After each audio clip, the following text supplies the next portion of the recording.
Hello everybody, Mike, aka the Magico13 here with Kerbal Space Program Stock Career Mode, Episode 8, I do believe. Fairly certain it's 8.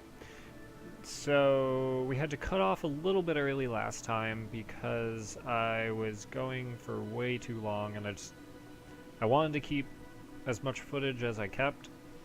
So I had to split the transfer of Kerblab to the moon into this episode. So we will be doing that this episode, and also I have a couple other Munar related things I would like to do, so let's go and do it. Let's think about how we want to do this. So we have this section here and this section. This is still strutted onto here, and is in fact the direction that that's going. If I control from here, it does turn around. Okay. So we can use this one up first, drop it, and then use this one, and that will hopefully give us enough delta V to get to the moon. So why waste any time? Let's actually go about doing that. Alright, let's go for it. Now, if we are lucky, we can make it from just this. But I'm not expecting that we will.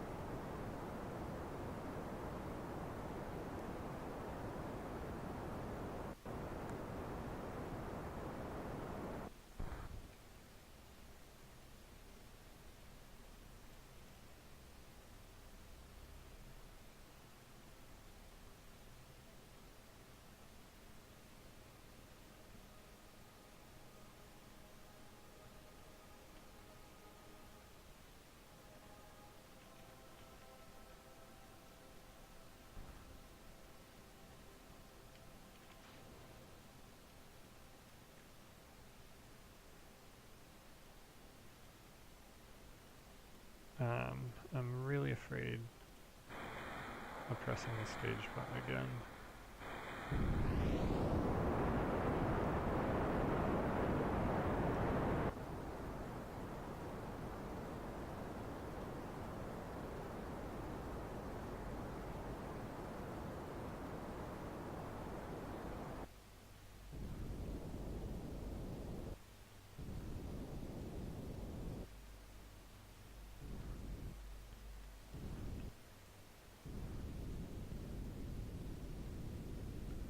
Now I'm gonna try to set this up so that we collide, so that way we can drop this stage and we won't have any debris. Alright, we just transitioned into the Munar sphere of influence, and it looks like we are in fact going to have a collision. So I'm going to decouple this so that that will go off on its own, and then I'm going to, since I can't remember the exact direction I should go, I'm going to bring our periapsis up to about 10-15 kilometers, which will hopefully be close enough that when we go to utilize the Oberth effect, it will be efficient, and then we can get some high altitude data and some low altitude data. Goodbye stage, you served us well. Can remove this maneuver. Yep, 11 kilometers, awesome. I'm going to collect some more science, and I will see you all in a minute. Alright, we are getting close to periapsis. This other thing should be colliding with the moon as we approach. It appears as if we've actually already passed, but I'm not yet at the node.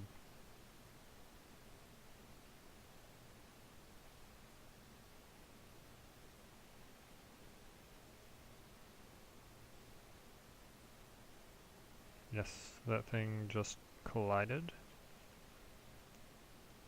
We are fairly low over the moon. If I mess this up too much, I could deorbit.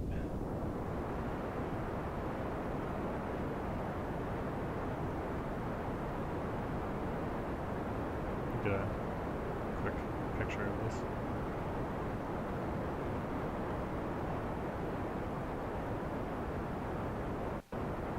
So this should put us in a 30-kilometer orbit, 30 by 10-ish. I'll raise the other side probably. Let's see, where are we now? 38 by 11. Can drop that. 30 by 11, there we go. And if we are lucky, yep, near the moon. So there we go. So we managed to get a pretty good amount of science when we transferred KerbLab over to lunar orbit. Most of that was actually through EVA reports over the various biomes. So I think, so yeah, we ended up with 309. I think we're going to unlock this because we should fill out this, and also, who doesn't like planes? And we have 219 left, which is not enough to get any of these, though this seismic accelerometer would be kind of handy. This is a barometer, which is not useful to us on the moon, because if you haven't noticed, the moon doesn't have any atmosphere. We could get supersonic flight, which would, I think it might be this one that adds the Rapier engine. Specialized control, a Mark 1 lander can, that could be pretty handy. What else? A three-man command pod, that would be useful. The skipper engine and a bigger fuel tank, that would be really nice, but I don't think we need it quite yet. We don't need those ladders, we don't need that. Well, here's a good question. We could get smaller stuff and send some small probes to the moon. And I think that's what I'm going to end up doing. So let's get that, see what else this unlocks. More probe bodies. Ion propulsion, that could be interesting. Still have the large electrics and the electronics. And we have 59 science, so let's see about getting some more. We are on the pad and ready to deliver some probes to lunar orbit. So here we go.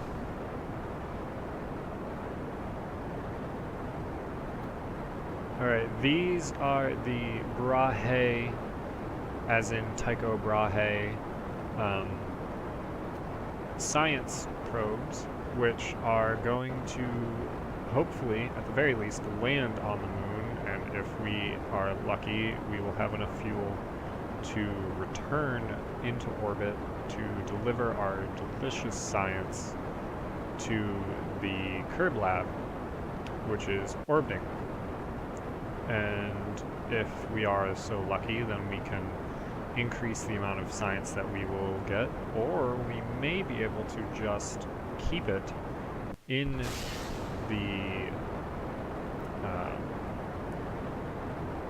on the station until we send a manned mission to pick it up and retrieve it, in which case that's basically like a bunch of landings on the moon then, and we'll get pretty much full science from that, which would be pretty nice. So as you saw, we are using the full-size Archimedes launcher. Don't know exactly how much this weighs. This is approximately 8 tons.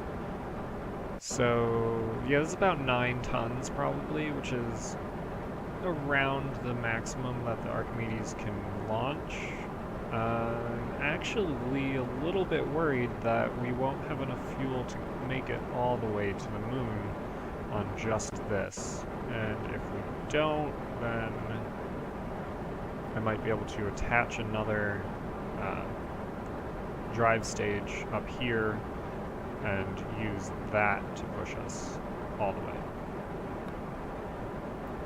Let's go out to map view, see how we're doing here. Apoapsis of 30 kilometers, 31, and climbing. Let's try to get out of this soup a little bit more. Not going to turn over any more until we get at least to here. 46, 47, 49. Alright, there we go. We're exiting that stage of the atmosphere. Turn over more. Drop these stage. Come on. Still don't know what that explosion is. I think it's the... yeah, it's the cap on that. The, wow. What is that called? Nose cone. Yes. That was the nose cone on one of the boosters. Decided it no longer wanted to be attached. So yes, now we are just climbing out almost into the vacuum of space. Up to 72 kilometers, definitely out of the atmosphere.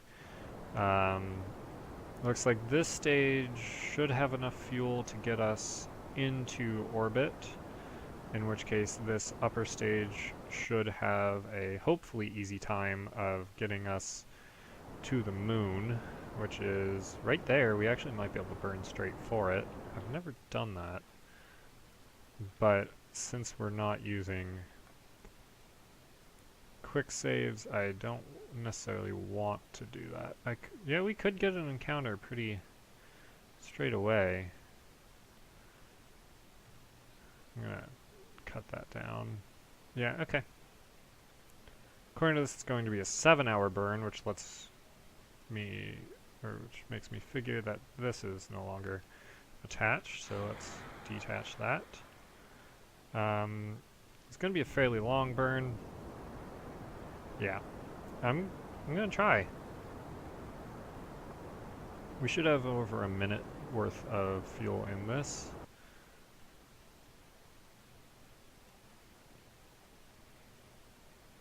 At the very least, we'll get into orbit, and if we are lucky,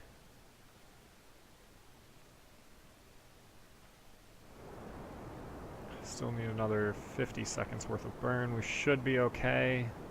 Hopefully we have enough fuel to do a capture burn. Otherwise, we are going to promptly crash back into Kerbin, which at least is better than the alternative, which is being stuck in space forever. Oh, this is gonna be interesting, to say the least. I'd also like to send up a manned mission, so I may... Uh-oh.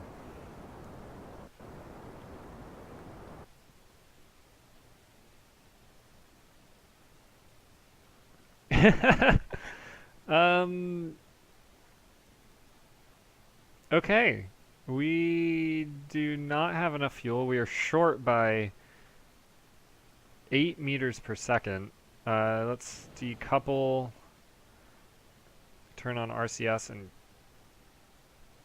try to make the burn on RCS. Let's turn a little bit.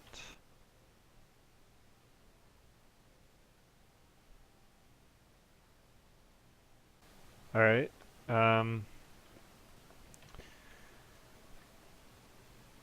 So we don't actually have enough fuel.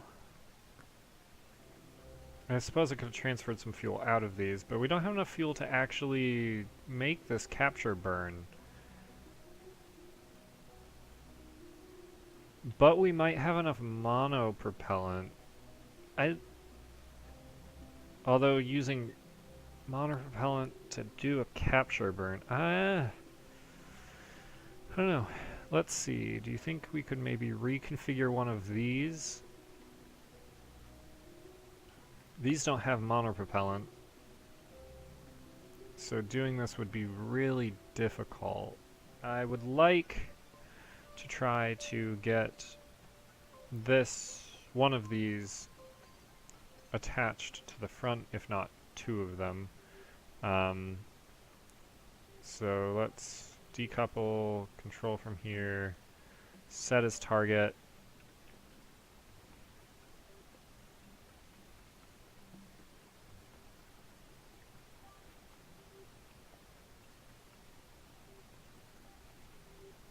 These will float away a little bit, turn on RCS, and go towards it.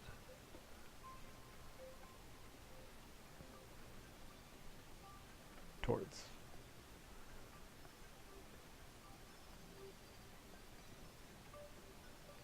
Alright, so that is now on front.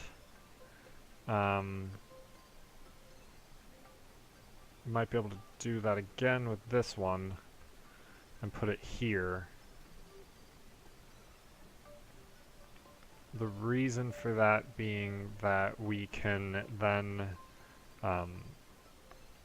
use these engines to slow us down if we have to, and also we need the balance because right now this is going to turn wildly. So I'm gonna do the bad thing and quick save. I'm going to decouple, control from here, set this as the target, and just try to turn towards it. This is one of the weirdest docking maneuvers I've ever had to do.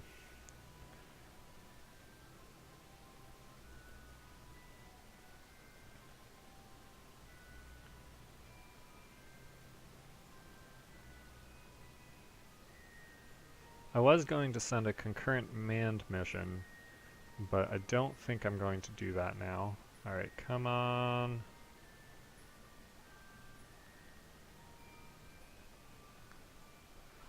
Alright, so that actually worked pretty well. This thing's not going to be maneuverable at all, but we should be able to take this up, and if we are lucky, we can put it in a lunar orbit. Alright, so we are in... No, this is... Yes, we are going the correct direction. We want to try to set up a maneuver node here to do a capture. Honestly, all we want is capture. 126 meters per second. We may actually be able to do that with just the monopropellant. But I'm not sure. I want to be able to keep some of it. I'd like to dock with Kerblab, if possible, to put the do a little trick there to cut our rotation down. This docking section here, where all these docking ports are, would be really nice to have on Kerblab because it has absolutely no docking ports left. I have no idea if we're going to be able to do this with just RCS. It will be an adventure, that's for sure. So let's time warp up to our node, probably leave a minute left and then start it then. 126 meters per second is honestly not a whole lot. Alright, so there we are. Turn on RCS and just press the H key to go forward. Try to keep a little bit of monopropellant left, if possible.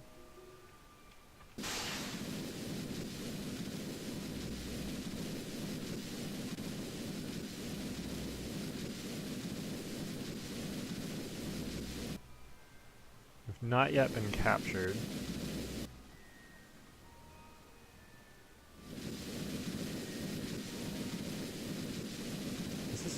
It is drawing fuel from the other ones. That's a little annoying. It's kind of the opposite of what I wanted to do. Let's actually... Can we disable crossfeed?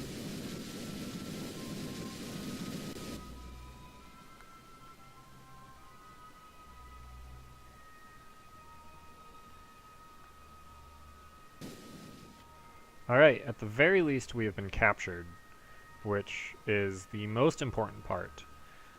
I'm going to do a little bit of fuel rebalancing, a little bit of planning, and I will see you all in a minute. Alright, we are getting ready to do a burn to try to lower our apoapsis down to within the orbit of Kerbal. And I activated the second set of engines because it was telling me it was going to take about 4 minutes, which is quite a long time. I'm not actually sure how long it's going to take. I'm going to make sure to disable crossfeed from here, make sure crossfeed is up. Yep, okay. So that will make it so that at least those other two don't have to expend very much fuel to get down, and we'll be able to get into some of these craters maybe. When the node gets to about 1 minute maybe, I'm going to start burning. This is a 200 meter per second burn. This is worse. This is a larger burn than what we had to do to get captured. So yeah, I suppose it might be a little more efficient just to, from this apoapsis, drop the periapsis down into an intersect and then do a suicide burn, but I don't know if... We'll have a thrust to weight of nearly 2. I don't know. That actually might be a more efficient option, because these two are going to end up with a large amount of fuel missing. I'm going to try that. I'm actually going to cancel this burn. Oh. Now this time is much worse. Yeah, this time we're just going to collide directly.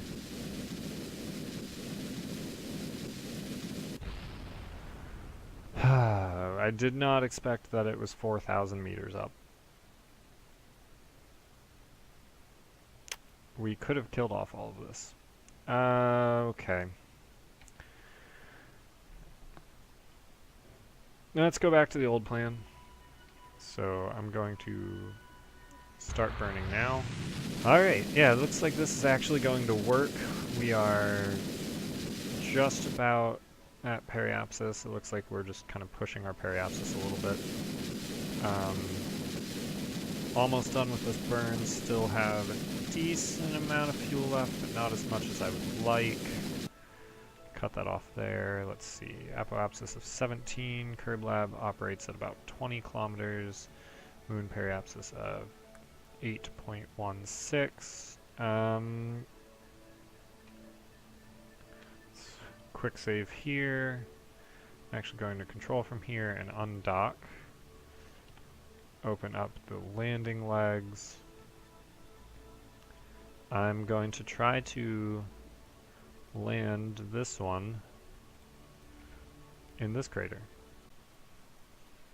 Alright, looks like we're going to land inside this crater, inside the bigger crater. Craterception.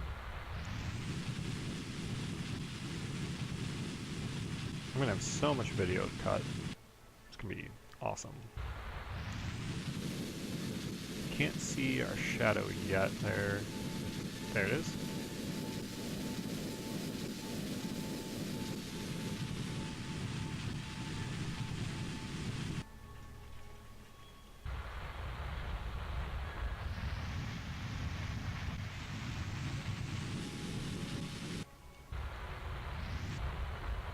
Oh, nope, nope, nope, nope, nope, nope, fall over. Turn off.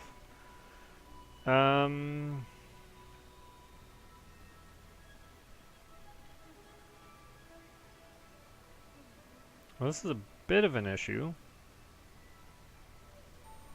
I seem to have fallen over. Let's just retract that, and I'm gonna see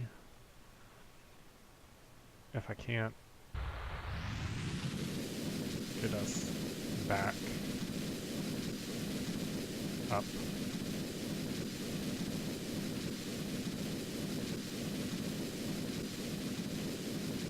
Doesn't appear as if I am.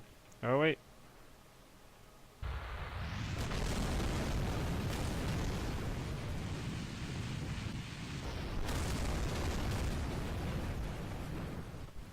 Well, there we go. Now we don't have any wasted things. Yeah, so I'm going to leave the next ones for next episode. Until then, I'm Mike, aka the Magico13. Thank you all for watching.